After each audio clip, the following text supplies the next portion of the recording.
Perfect. Thank you. Okay, so let's go ahead and start. So the topic today is the double-edged sword, how AI impacts children's lives. So let me introduce myself, Vamsi Kandikonda, founder of Spicify Ventures LLC.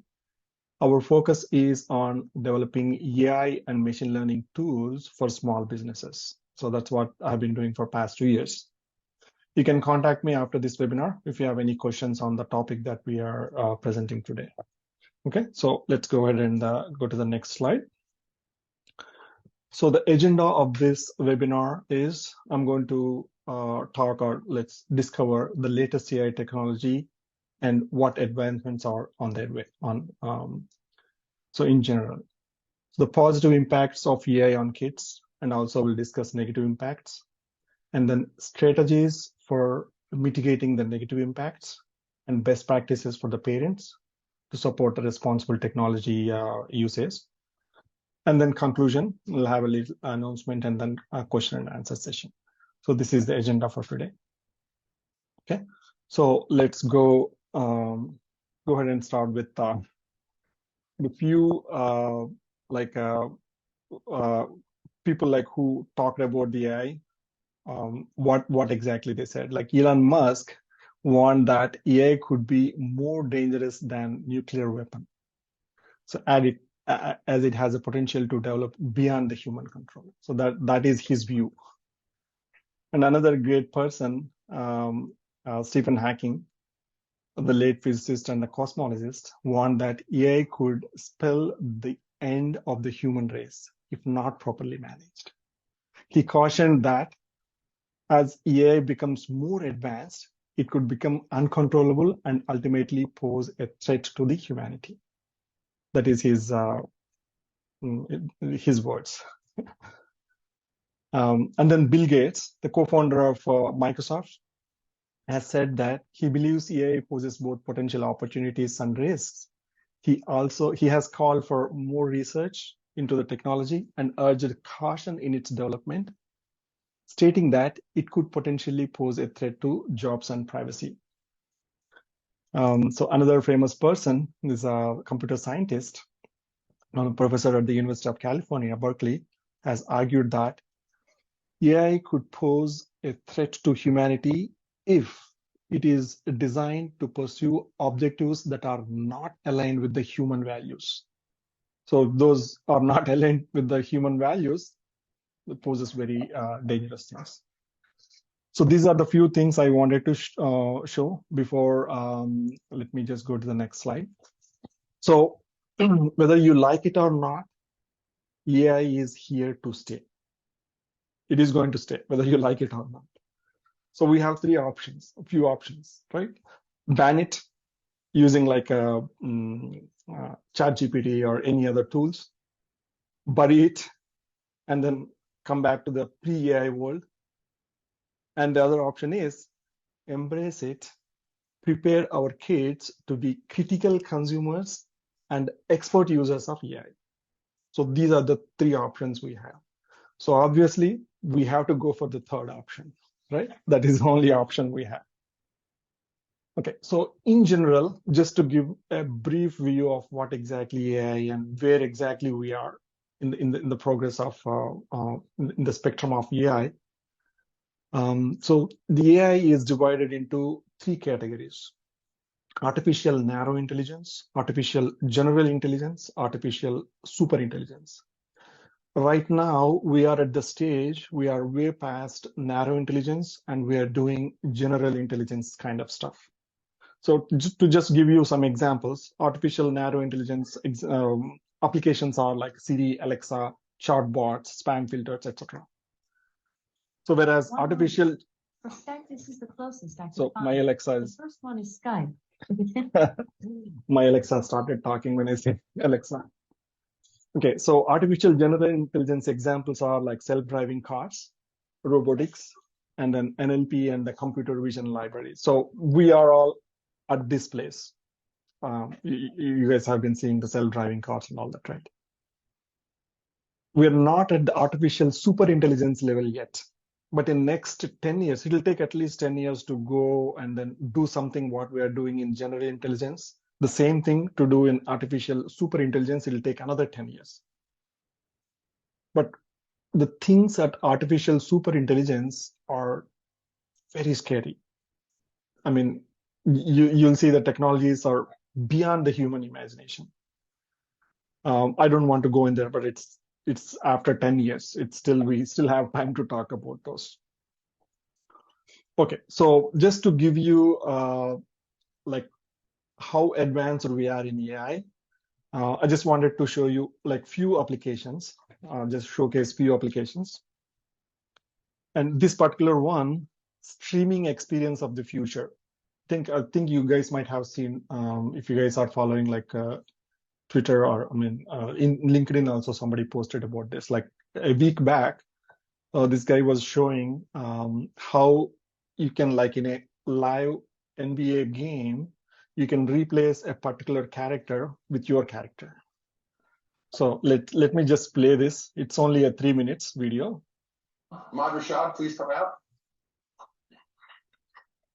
All right, man. All right, Ahmad. So stand, kind of put your hands down this way a little bit. Is any of this gonna hurt? No. All right, so this should come up. All right.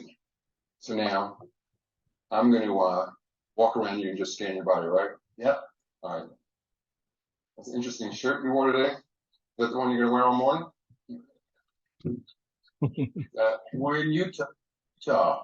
The Jazz wear purple. You used to wear a suit. So did the Vikings. All right. This is almost over. All right. Hang in there. I got to step back just to get your full body. All right. Set.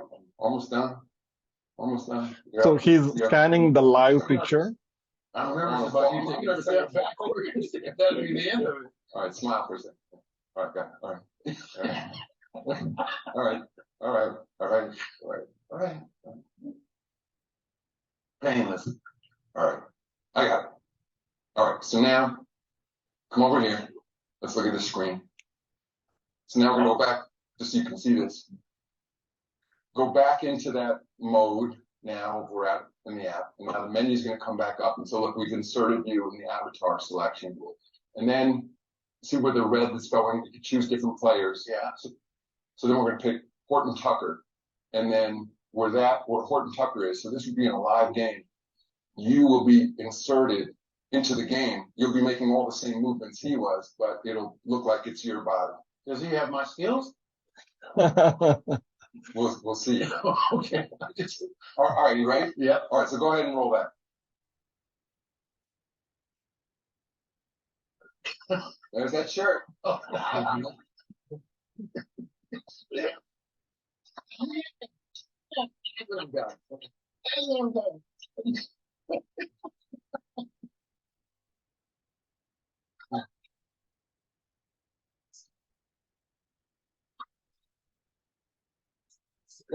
Where do you get the idea to stick your tongue out like that? Somebody copied me, you know.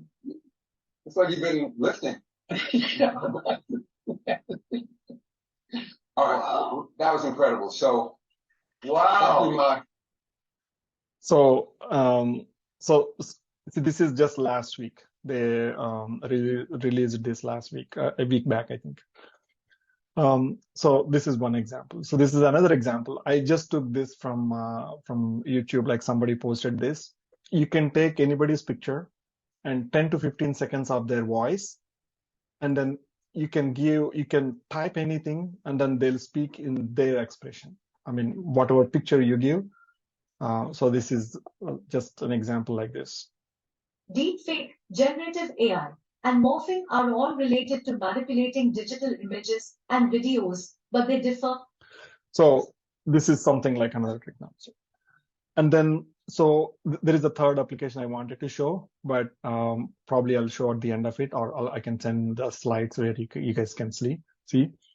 So in this, you can take a picture, right? So from the picture, you can take out any part of the picture. I mean, you guys might have already seen, not just objects, anything you can take out, like clothes or anything. It's very disturbing, but you have all these libraries available for free. Like people who know Python coding, 30 minutes they can get things done with this. So this is scary. Okay, so now let's see, regardless of our preferences, artificial intelligence is already a major part of our lives, and this will only become increasingly essential in the future. So there is no question. So as parents, we must recognize that artificial intelligence has already become part of our children's lives, and it will continue to be increasingly important in the years ahead. So we cannot deny this fact, right? So it is up to us to choose how best to respond to this and take an action. Okay, so now let's see potential benefits of artificial intelligence, and then we'll see the potential risks, and then we'll see the best practices. So when it comes to the potential benefits, improved access to educational resources. That's one big benefit we have. So artificial intelligence is a powerful tool. It can help make educational resources more accessible and personalized for students of all ages and all abilities.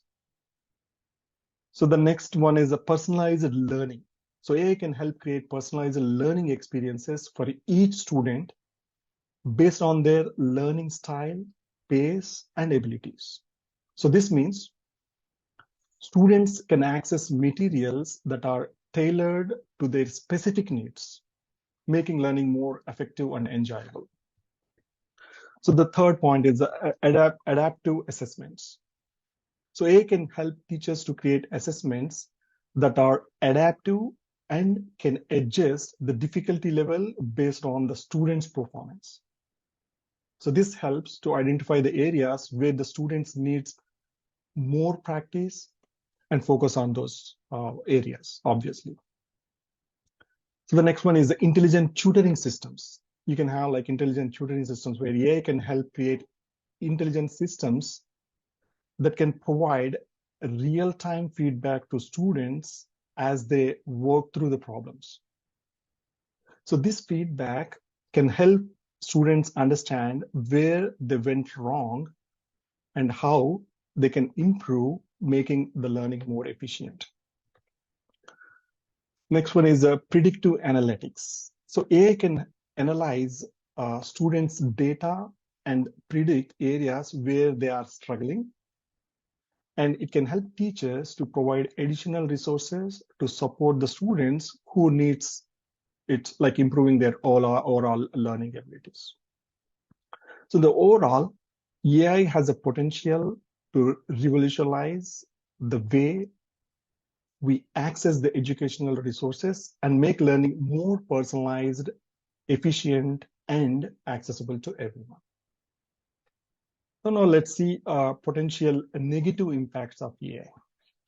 So as a parent, it is very, very important for us to aware that the potential negative impacts of AI on our kids. So while AI can offer many benefits, there are some risks and downsides to consider. So here are some of them. The lack of human interaction. So AI tools may replace human interaction and socialization, which are very essential for child's social and emotional development. So our reliance on AI tool may cause children to become isolated and have difficulty in building relationships. So the second point is the bias in and discrimination. So AI tools may reflect like perpetuate bias and discrimination that exists in the society.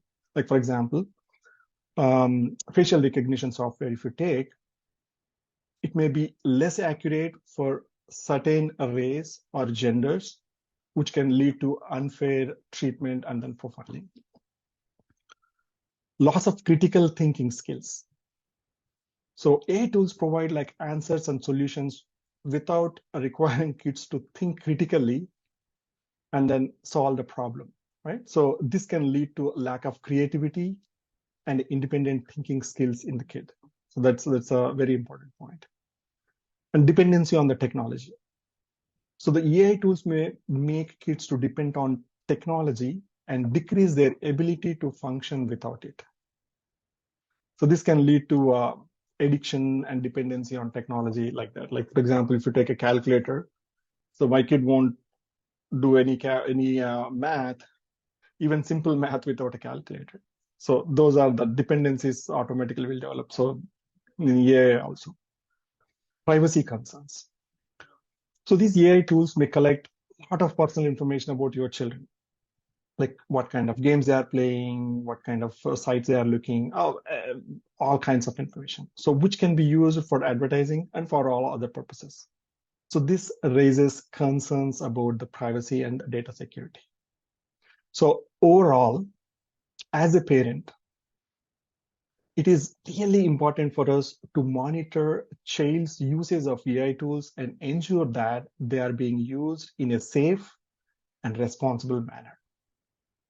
So encouraging your child to balance their use of technology with other activities such as outdoor play and then, social interaction, those kind of things can mitigate these negative impacts. Additionally, teaching critical thinking skills like media literacy, all those kind of things will help a lot. So now let's see what are different strategies that we can use to mitigate these bad impacts of AI. So let me go to the next slide. So there are like few strategies I listed out here after doing a little bit of research. So as a parent, it's important to be aware of potential negative impacts, right? Obviously. Here are some strategies. The first one I would say is modeling behavior. So when parents spend too much time on their phones, children may come and see this as a normal and acceptable behavior. So which can lead them to overuse their devices themselves. So it is really, really, really important for, as a parents, we should use our phones or our devices very responsibly. And the next point is setting the limits. So set limits on the amount of time your child spends on AI tools or devices, and encourage them to engage in other activities such as outdoor play, social interaction, or those kind of things. So the next one is encourage critical thinking. This is also very, very important. So encourage your child to think critically about the information and solutions provided by AI tools. Just don't let them to go ahead and use it, whatever it provides. So teach them questions and assumptions and analyze the information that they get from the AI tools, with multiple resources. Monitor their usage. So monitor your children's use of AI tools and ensure that they are using them in a safe and responsible manner. I mentioned this a couple of times, but it is because of its importance, I'm mentioning it again.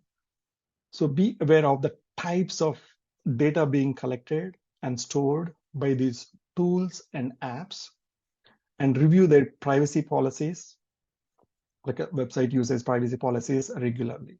So don't think like once you install the app and once you see the privacy policy, don't think it's done, because they'll keep changing those privacy policies and they'll keep collecting more and more information without your notice. And then I already mentioned this, model responsible technology use, but I just wanted to mention it again because of its importance. So your child see what you are doing. So if you spend more time on devices and if you use a lot of AI tools, obviously your kid will think that, okay, this is very cool to use, right? So you have to be responsible and you have to be moral for your kid. So next one is talk to your child. So have an open and honest conversation with your child about the benefits and the risks of using AI tools. Encourage them to ask questions and express their concerns. And the last point is choose age-appropriate tools. So look for tools that encourage creativity, creative thinking, socialization, and all those things, those kind of things, and encourage your kids to use those kind of tools. So by implementing these strategies, you can help mitigate the negative impacts of AI tools on your child and ensure that they're using technology in a safe and responsible manner. So it's important to stay informed and to have ongoing conversation with your child about the role of this technology in their lives. So now let's see what are the best practices that I have found so far in using these tools. So obviously, so one of the best practices, again, I mentioned here, the model responsible behavior. So children learn by watching their parents. So by model responsible technology use, parents can teach their children to use their device in a way that is mindful and respectful. And the second point is set clear rules and expectations. It is really important to establish clear rules and expectations around the technology uses, such as limiting the screen time, designated device free zones. Like if there is a kitchen or dining table, you can make that as a device free zone so that kids don't like watch the phone while eating. So those are the things like device free zones. So these rules should be age appropriate, and it should be discussed with your children to ensure that they understand the reasoning behind them. Like if dad is eating while watching phone, maybe he has some office calls or has some urgent work. So you have to set the expectations there. You have to age appropriate rules. The second point, next point is monitor device uses. This is really important. Like one of the parent asked me, like, what are the different tools I can suggest to track or like what kids are doing, what everybody is doing in their home network. So I have one suggestion at the end of this seminar, end of this webinar. I'll show that to you. So parents should monitor the children's device use and to ensure that they're using technology responsibly. So that's one thing I mentioned. So they can involve checking on their device activity, reviewing their online interactions, and using parental controls to limit access to inappropriate content. The next point is encourage mindfulness. So mindfulness practices such as meditation, deep breathing exercises, those kind of things can help children develop a greater sense of awareness and control over their technology use. I mean, it's very difficult to control the technology use unless deliberately you put focus on it. You won't be able to. Even for adults, it's very difficult to stop looking at the phone like while doing something else, right? So kids will also do the same thing. So the next point is promote to face-to-face interaction. So this is, I feel like a lot of kids in our here, like I see face-to-face conversation is very less. So this point is, I'm thinking it's really important. So while technology can be a valuable tool for communication, it's important to balance it with face-to-face interaction. So parents can promote social and emotional development by encouraging their children to engage in activities that involve face-to-face interactions, such as sports and hobbies. So overall, these best practices can help parents support a responsible technology use in their children by modeling a responsible behavior, setting the clear rules and expectations, monitoring the device usage, designating like device-free zones, encouraging the mindfulness, and prompting face-to-face interactions. Parents can help their children develop healthy habits around the technology use and promote the overall well-being. So these are the points I have to show, and then I'll go with the conclusion and one announcement I have. So in conclusion, as parents, it's important to be aware of the potential effects of AI tools in our children's lives, both positive and negative, obviously. So by understanding these effects, we can take steps to mitigate the negative impacts and provide responsible and ethical uses of technology in our homes, communities, schools, wherever we are. So by modeling responsible behavior, setting clear rules and expectations, monitoring device usage, encouraging mindfulness, and promoting face-to-face interaction, we can help our children develop healthy habits around the technology use and promote their overall well-being. Ultimately, by working together as parents, educators, and communities, we can help ensure our children are prepared for the future in which AI plays an increasingly important role in our lives. Okay, so I got one question. If you have anybody has any question or any comment, you can just unmute yourself and ask. And before that, I have one announcement. This is about the Kids Club. So this online club, I'm starting this club, aims to teach kids about AI in a fun and interactive way while promoting responsible and ethical use of AI. Through online activities like games and discussions, kids will learn the basics of AI, its working, and its potential impact on the society. So this club will provide opportunities for kids to develop their AI projects and address real world challenges. So I'm going to help in all those kind of things. So participants, kids who will be encouraged to think creatively about AI's ethical and social implications, and create a sense of responsibility and accountability for their own use of AI technologies. So I will conduct these classes, 4 classes per month. Each class is of 45 minutes. And the number of students are limited to 10 students per class.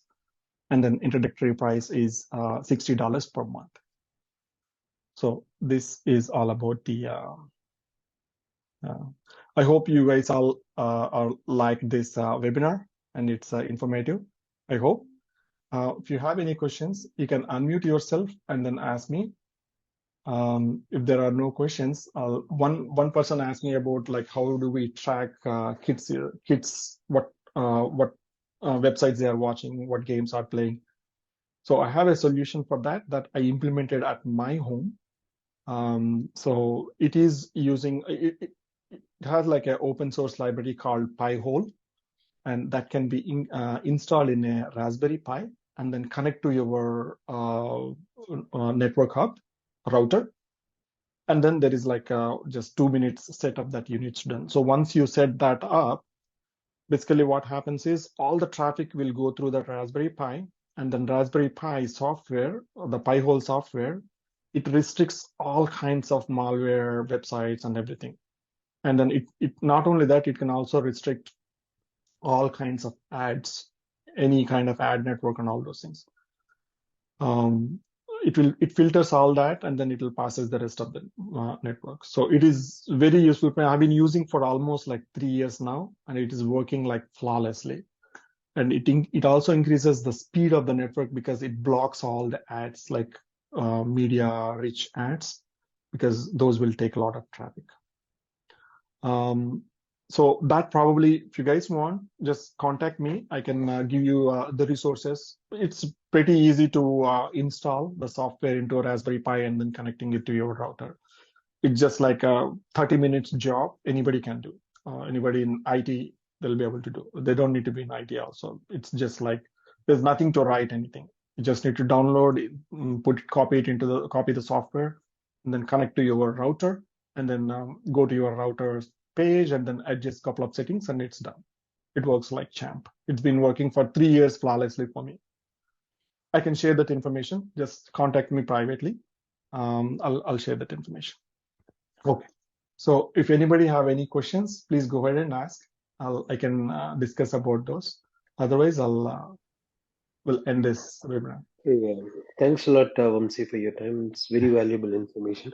One question, like in one of the screens you said, the chatbot, you categorized it under ANI. I thought it is somewhere under AGI. I know it's pretty recent.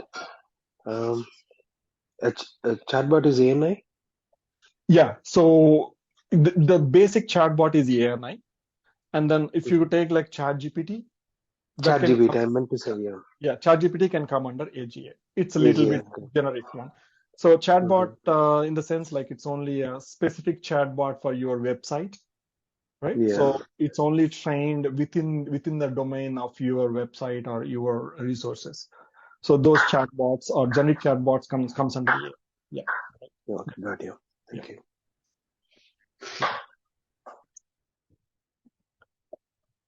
Yeah. Thank you, Samir. So yeah, if you guys have any questions, just email me. I'll be available anytime for you guys. Okay. Thank you for attending, and let's hope we'll have like a great time with our kids, making them responsible users of AI. Thank you all. Thank you. Thank you very much. Bye bye. Thank you.